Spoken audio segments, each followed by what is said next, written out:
Tagebuch Ostfront, Heeresgruppe Süd, Januar 1943.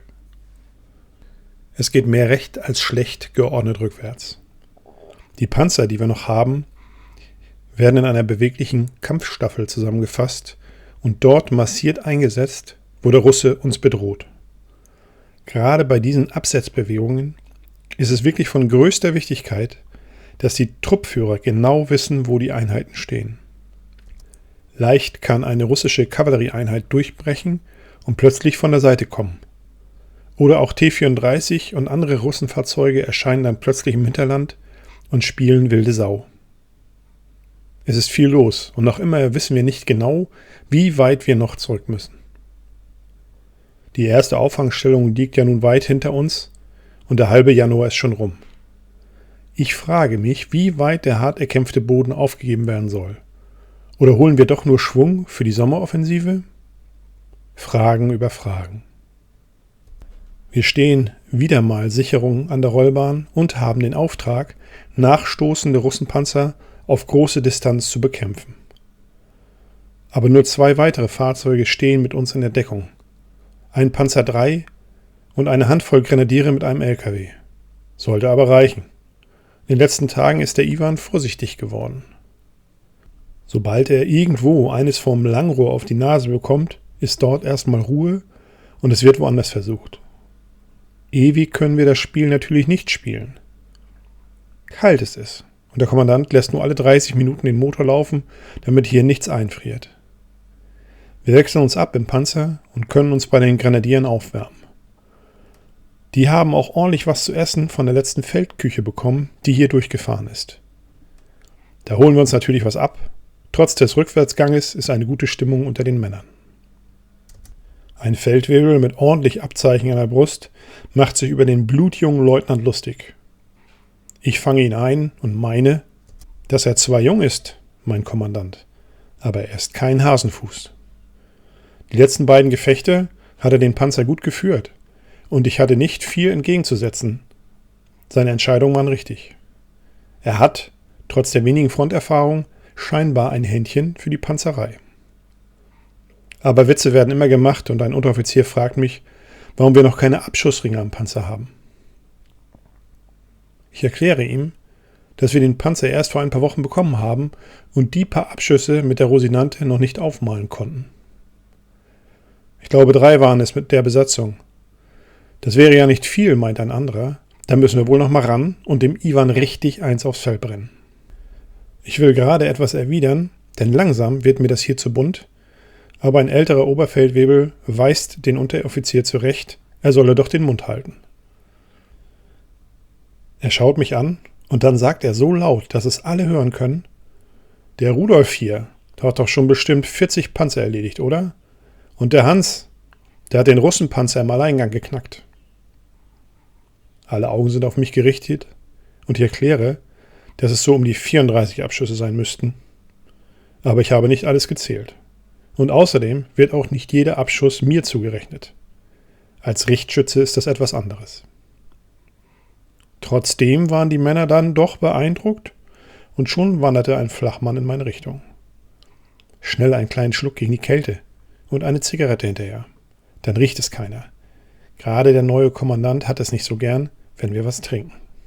Ach wo, denke ich mir, eine Maschine muss ja auch geschmiert werden. Rufe werden laut und ich flitze aus dem LKW Richtung Rosinante.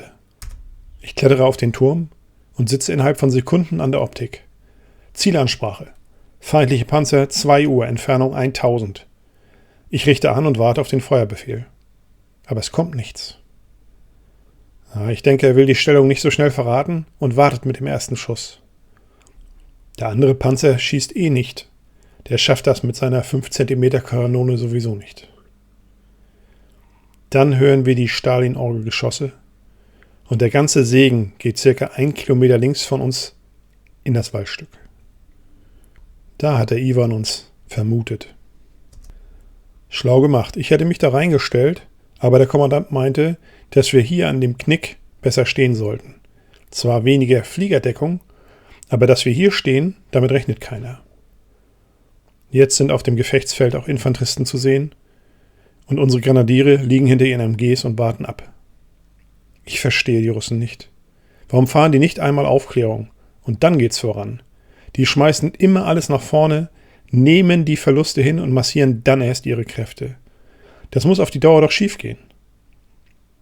Bei knapp 600 Meter Entfernung halten die feindlichen Panzer an. Schön vor unserer Nase. Jetzt schicken sie die Infanterie vor und die kleine Kolchose rechts von uns wird untersucht. Die können wir zur Not auch in Brand schießen. Wir warten ab. 3 Feindpanzer auf dem Vorfeld, circa 100 Rotarmisten. Jetzt kommen auch noch 2 LKWs mit Packgeschützen angerumpelt. Die sind nach meiner Meinung aber die größere Bedrohung. Ich erkläre dem Kommandanten die Lage und er lässt auf Sprenggranaten umladen. Er klopft mir auf die Schulter und meint, dass ich dann erst die beiden Packgeschütze bekämpfen soll. Noch weitere 5 Minuten vergehen und nun beginnt der Russe, die Packs in Stellung zu bringen. Die rangieren hin und her, aber ich visiere die LKW an, denn dort ist die Munition drin. Alle warten weiterhin ab, bis wir das Feuer eröffnen. Wir warten noch. Ich schwitze. Nun aber los, denke ich bei mir. Dann kommt endlich der Befehl, Feuer! Und die erste Granate verlässt das Rohr. Treffer im ersten LKW und die Munition zerreißt den LKW und schleudert das Geschütz nach vorn. Die sind alle zu Klump geschossen. Panik bricht aus. Und die Packsoldaten der Roten versuchen schnell, das zweite Geschütz feuerbereit zu machen. Ich schieße, aber diesmal zu kurz. Knapp am Geschütz vorbei, aber trotzdem sind ein paar Russen vom Geschoss zerrissen worden. Nachgeladen und wieder eine Granate raus. LKW getroffen und die Banausen laufen dort immer noch rum. Also letzte Sprenggranate in die Stellung und dann ist auch diese Pack im Eimer. Sie zeigt mit dem Rohr nach oben, die schießt nicht mehr. Nun haben uns aber die Russenpanzer entdeckt. Ein Hagel aus MG und der 5 cm Kanone vom Panzer III lässt die feindliche Infanterie nicht zur Ruhe kommen. Die ersten Panzergranaten der T-34 landen in unserer Stellung, aber durch den Knick, an dem wir stehen, können die uns nicht viel anhaben. Ich habe den ersten Feindpanzer in der Optik, ziehe ab und Treffer. Der brennt. Die Russen versuchen zickzack zu fahren, aber das Spiel kennen wir. Auf die Entfernung braucht man nicht mal vorhalten. Die fahren selber so in die Optik, dass man nur kurz abwarten muss. Aber dann landen die doch einen Glückstreffer am Turm und wir werden ordentlich durchgeschüttelt. Nun hat der Kommandant es auch begriffen und lässt den Kopf im Turm. Er hat ja die Winkelspiegel und er braucht die Rübe nicht raushalten. Nochmal scheppert es, aber der ging auf die Blende vorne. Die wollen es wirklich wissen, die Lumpen. Der ganz rechte Panzer hat wieder angehalten und ich ziele zwischen Turm und Wanne. Der Schuss bricht und man kann förmlich das Geschoss in den Turmkranz eindringen sehen. Als ob der Panzer husten will, bricht er auseinander und der Turm wird hochgeschleudert. Der ist also auch weg. Einer ist noch über.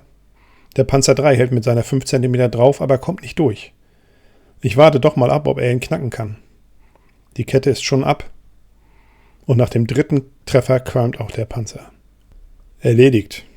Die restlichen Rotarmisten, die nicht im Feuer der MGs gefallen sind, ziehen sich schleunigst zurück. Nun aber schnell einpacken und Stellungswechsel, bevor der Iwan uns aufs Dach haut.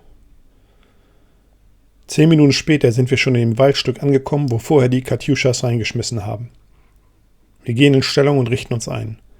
Kaum Minuten danach geht ein ordentlicher Artillerieschlag auf unsere alte Stellung nieder und haut alles kurz und klein.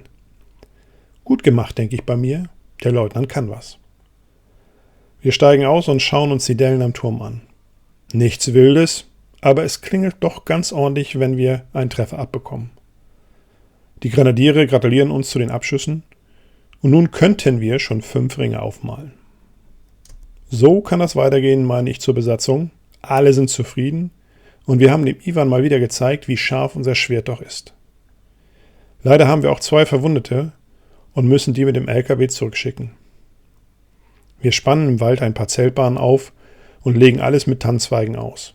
Ist zwar kein LKW, aber aushalten kann man es hier doch. Wir haben Befehl bekommen, bis morgen Mittag den Rückzug zu decken und dann werden wir von den Panzeraufklärern abgelöst. Also teilen wir uns die Wachen mit den anderen ein und legen uns unter den Panzer zum Schlafen. Die Nacht verläuft recht ruhig, ein paar Leuchtkugeln Und sicher schickt der Iwan Spähtrupps raus, um uns zu finden. Aber unsere Grenadiere hier sind alte Hasen und wissen, was zu tun ist. Gegen 3 Uhr morgens knallen dann die MPs und ein feindlicher Spähtrupp versucht, uns auszuheben. Aber das war nix. Ohne Gnade werden die Russen niedergekämpft und nachdem alles vorbei ist, haben wir 4 tote Russen und 2 Gefangene. Aber wir haben auch wieder 2 Verwundete. Einer aus dem anderen Panzer, der hat ein paar Handgranatensplitter abbekommen, und ein Obergefreiter mit einem Schulterdurchschuss. Aber der Obergefreite ist ein zäher Bursche, der, nachdem er einen ordentlichen Verband bekommen hat und dazu einen Schluck Rum, die Zähne zusammenbeißt und bis zum nächsten Morgen abwarten muss.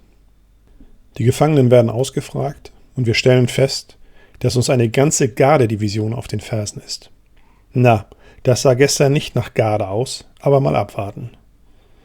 Wir geben den Russen was zu essen und müssen sie doch irgendwo anbinden. Etwas später wieder ein Tumult und auch Geschrei. Die Russen türmen. Wie der Teufel rennen die über die Wiese in die Richtung der eigenen Reihen. Mein Kommandant schnappt sich einen Karabiner und stellt sich auf den Panzer. Er legt an. Die sind sicher schon 100 Meter weg. Der Schuss knallt, der erste Russe bricht zusammen. Der zweite Schuss knallt und auch der zweite Russe fällt um. Die Grenadiere staunen über die Schießkunst des Herrn Leutnant. Er sichert das Gewehr und gibt es dem Grenadieren zurück. Später, als wir alleine sind, frage ich mal nach. Schützenverein, meint er, mit einem Grinsen, aber nicht verraten. Er meint dann noch, dass die Russen uns sicher sofort verpfiffen hätten, also war es notwendig, dass die nicht bis zu ihren eigenen Leuten kommen. Recht hat er, so bleibt es wenigstens den Rest der Nacht ruhig. Aber morgen geht es weiter zurück. Wie weit zurück? Das ist die große Frage.